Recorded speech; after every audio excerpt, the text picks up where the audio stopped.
Success demands momentum, and top entrepreneurs know how to keep it with the Entrepreneur's Playbook for Uncertain Times.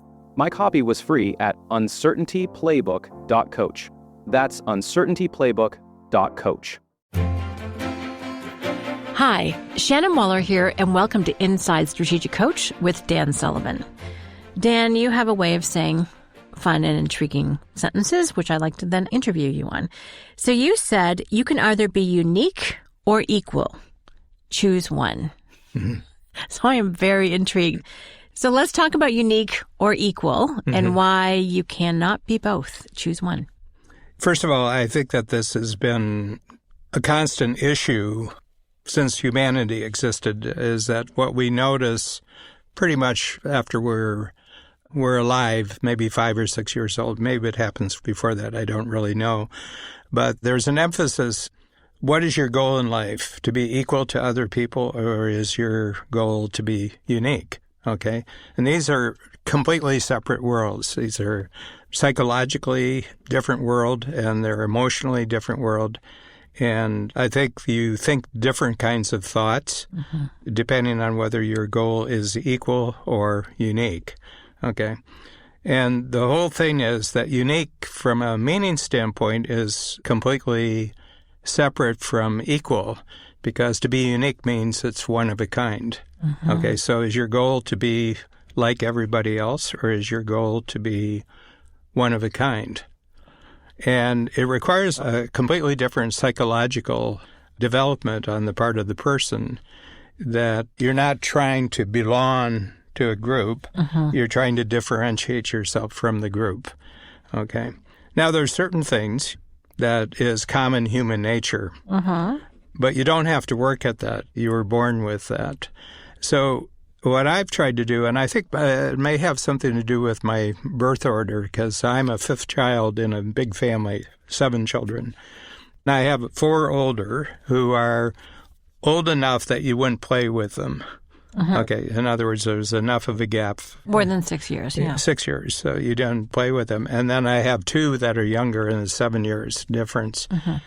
By the time I was born, almost all the attention space in my family was used up by the 4 older children. So you never sense that you were going to be like them, because they had a totally different existence. That's a big age gap. When you're 6 and they're 6 years older, you're not in their world. So very early, I began to realize there's all sorts of things that I can do that are really, really different. Part of them because the 4 older ones are using up all my parents' attention. So what I came to, if I look back, and I've been told this by my parents, so I hit on usefulness. My older siblings would argue with my parents and fight with my parents, and I was the useful child. You know, I see where I could be useful for mom, and I could be useful for dad, and everything else. And it gave me my own world, and I think that that world has, just progressed onward from that. And I'm going deep here that I haven't thought about this very much, but the big thing is that you stop comparing yourself to other people. You stop comparing what other people have. Then you just begin to become self-referential. In other words, you're just saying, well, I did this yesterday. I wonder if I can do this better today, and tomorrow I can do this better. And you can spot pretty early on other people who are either unique or they're equal. And I'm talking about their striving. It's a striving instinct. Ooh, that's good. So this is how people are taking action to move ahead in their life. And we were just talking about status versus growth-minded people. So I'm sensing a connection between these two things. So Dan, just so that I have a clear picture of it, in terms of, unique people differentiate themselves, are self-referencing, again, don't compare themselves to others. And you did this by being useful, which you still are, by the way, which started when you were small and kept going. What is the mindset of equal? Well, first of all, it's based on total nonstop comparing yourself with other people, okay? And for that reason, it's competitive. So you're constantly looking at new measurements that tell you whether you're equal or unequal, and it becomes an obsession in life, And there's another context, and that is fairness. Okay, are you being treated fairly means, is the way I'm being treated, is that equal to what other people are being treated? So everything becomes comparison and measurement, but it's outside of yourself. You're using other people as your measures, whereas the unique person is only using themselves as the measure. So I'm going to hazard a guess, Dan, that your 4 older siblings, who are much closer in age, would have probably competed for your parents' attention, would have felt a scarcity of that. It's like, oh, they did this for so-and-so. Are they going to do that for me? It's not fair. All of those debates that anyone who has 2 children really close together is very familiar with. So they would have had that experience, and you had your singular experience. That's really interesting. Yeah, so we see this in families, and we definitely see this out in the world. So given that our audience is entrepreneurs, I'm going to hazard a guess that I know which strategy makes the most sense. But what are your thoughts? Well, first of all, deciding to be an entrepreneur and actually becoming an entrepreneur is not a normal choice. It's not an equal choice. I mean, a person who is watching everybody else and their main thing is to study hard, acquire skills in that, so that you can be with a lot of other people who are like you, and then there's a competition of who's better and who's getting, better treatment and everything else. And so that's a really full-time job. That's a full-time job. But if you just give up any notion of equality, and I should say this, is that I would believe in equality if I had any proof of it. You would believe in equality if you had any proof of it? Yeah, people say, you don't believe in equality, do you? And I said, well, I would if I had any proof of it, but I've never seen any 2 people who are actually equal. Right. So I don't have any evidence of equality. Right. Okay. And there's a mix-up, when it comes to fair treatment. It's not a matter of being fair. It's the question is that in order for society to be productive and for society, all the human beings, to be successful, we have to have a set of rules of how we're going to play together. So it's not equality. It's just that there's common rules applied. It's like baseball. Nobody gets to walk on 3 balls. Nobody gets a 4th strike instead of a 3rd strike. They said, in order for this game to work, it's not about equality. It's just that the game won't work unless we're all following the same rules. So the rules have to be applied consistently. Yeah. I don't know if you'd use the word equally. So the rules have to be applied. It's when they're not that quote-unquote unfairness happens. Yeah. Right? But someone who just focuses on uniqueness creates their own games. They're not really in the same game as everybody else. Okay. Entrepreneurism is a great example of it, but anyone who's artistic, anybody who comes up with a new idea and then more or less bets on this new idea, bets on them being the person to come up with the new idea, has totally eliminated all question that I'm comparing myself to anyone else, because my whole point is to be doing something that nobody else is doing. So how can I compare myself to people? And where entrepreneurs get caught is that they have one foot in both worlds. I was wondering about that because I know people who are very unique just because of who they are, but they feel guilty, they feel bad, they want to try and create equality for everybody, and they end up a little mixed up. So tell me more about that. I'm intrigued. Yeah, well, you can't do 2 things at once. You can only do one thing. I think there are people who are very, very unique. They're very, very creative. But they're tortured by the fact that they're not one of the group. And I said, you can't have it both ways. If you want to be unique and outside of the group, you can't want to be part of the group. Okay. But you can create another kind of community among unique people. And I think that's what we've done in Strategic Coach, is that everybody who's a entrepreneur and strategic coach is unique, okay? They wouldn't be a successful entrepreneur. They've got something that nobody else does.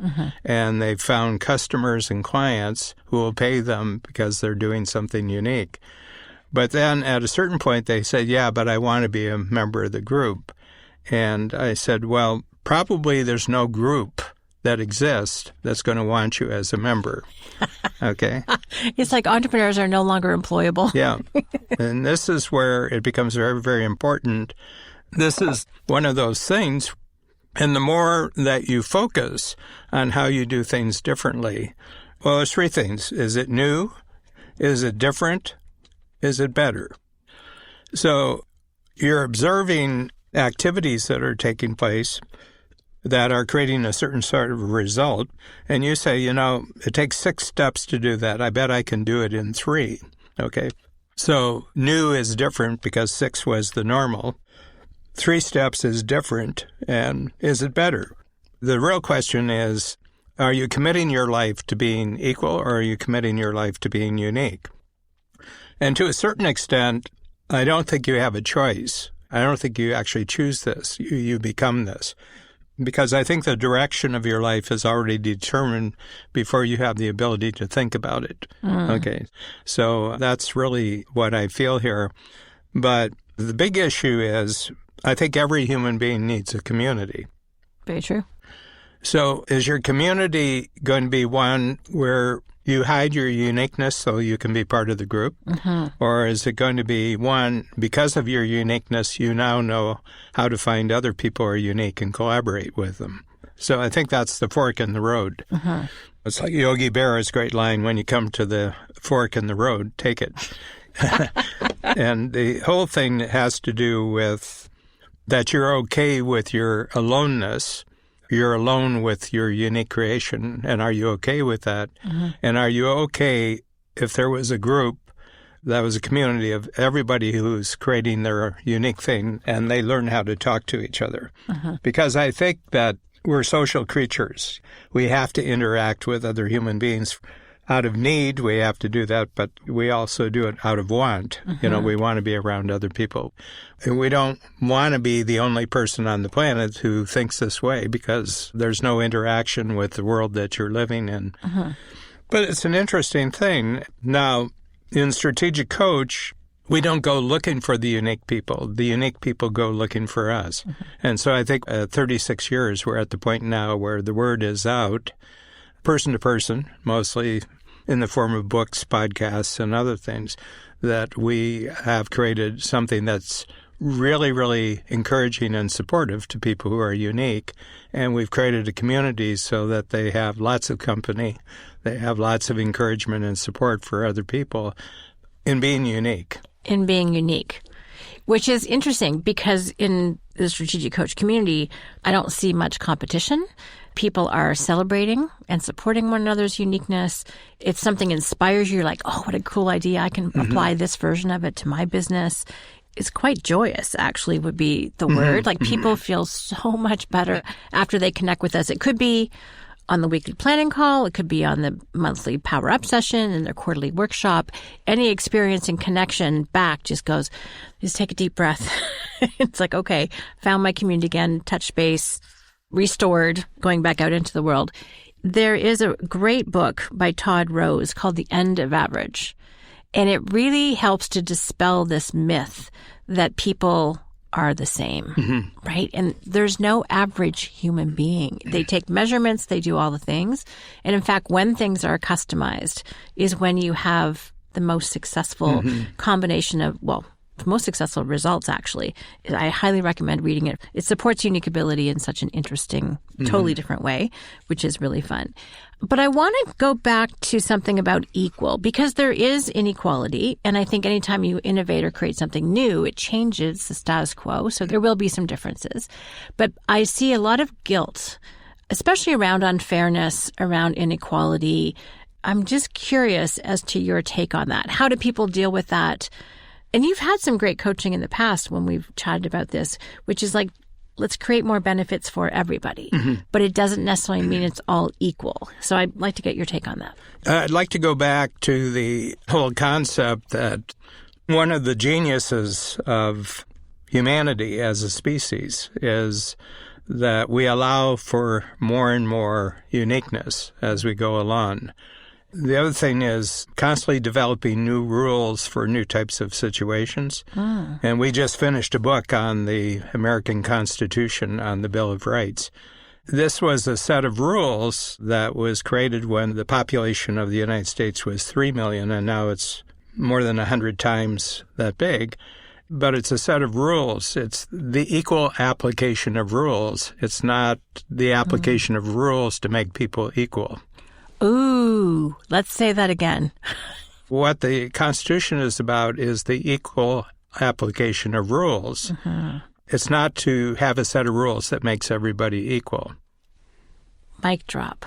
If I see one source of misunderstanding or contention, it's between those two things. There's an agreement that we're going to have a set of rules and we're going to apply the rules equally, no matter how different people are.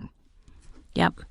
And as we talk about in this fabulous book, I might add, you really just get to see how it is about protecting all of the rights and opportunities for people to be incredibly creative and innovative. There's no guarantee of success. I will also say that. Failure is also allowed, but you're not penalized as being a bad person. It's like, good, pick yourself up, dust yourself off, and keep going. For the benefit of everyone, for the benefit of the community, which is really cool. So this is interesting, Dan. It's the equal application of the rules that really matters, is what I'm hearing. It's the misapplication, and I think we are getting better at it despite news. That's actually what to pay attention to. That's where to go and look to make a difference. Yeah, it's a bit like a traffic light. It's red, green, and yellow. Anybody who doesn't agree with the order and goes forward on red, there's penalties for that, you know. And people say, well, this makes me a conformist. I said, you want to enjoy the ability to get somewhere fast, you can get there as fast as the traffic lights allow you to, you know. So it's not that they're trying to make people equal. They just want to create an equal application of rules so that regardless of what your purpose is out for driving or walking for that matter, just follow the rules. That's not making people equal. It's the equal application of the rules. And that makes a huge difference. This is so fun to talk about. Equal application of the rules. And if I think about history, it's when the rules have not been applied equally. That has been the source of incredible pain and disruption. I think the issue really increases with growth of population. So I was born in 1944. And I think the number, you know, it might be off by a couple of years because they didn't do a great job with census during the Second World War. They were busy. But I think it was 2.2 billion on the planet, and now it's pushing 9 billion, so it's 4 times more people on the planet.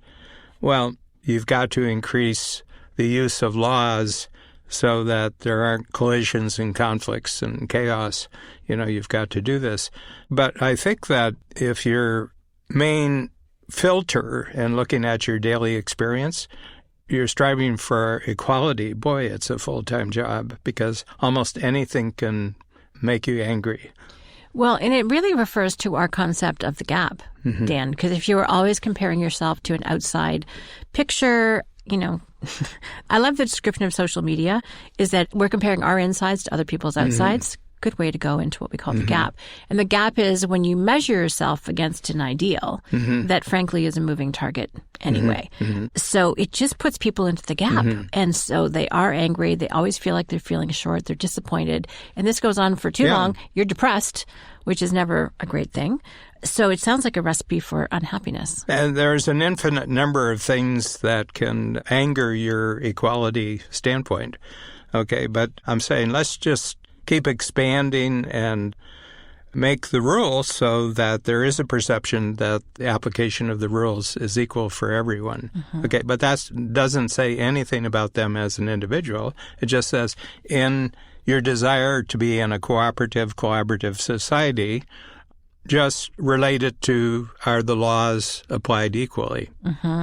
That's really the whole point. It's not are you equal. I mean, I just don't even know how you get your mind around the thought of people being equal. Equal on what basis? You know, left-handers are different from right-handers. You know, tall people are different from short people. People who are smart at one thing are different from people who are smart at something else. And the big thing is encourage people just to find out the thing where they really are usefully different. In other words, that they do things in new, different ways that are useful to other people. I think that should be the striving. I really like that, Dan. It reminds me of a Donald O. Clifton quote. He said, "People are sharp, teams are well-rounded." Right? So individuals are unique. We've got your top 5 Clifton strengths in one area and something else is at the bottom, and vice versa. And if we're going to work cooperatively and collaboratively together, we want to be playing according to the same rules with our own unique individual contributions and talents. I like this way of wrapping it all together. So, Dan, what is your final piece of coaching to people? How can they put this into play? As you said, be usefully different. I really like that. Anything else? I'll give a very incomplete answer here because for 50 years, my main focus is working with people who are already successful at being unique. Okay. I'm not really talking to the general population here. I'm just talking to entrepreneurs who, by their decision to be an entrepreneur, have taken a unique path in life. And they will only be successful to the degree that their uniqueness is seen as increasingly useful to other people. So my whole thing is that entrepreneurs shouldn't have a conflict in the way that they're looking at this. You have uniqueness, and then go seek out and create rules of collaboration with other entrepreneurs, and it'll be a multiplier. And don't try to fit in with people who are seeking equality. That will not be a winning strategy. Yep. Great. Wonderful coaching, Dan. Thank you.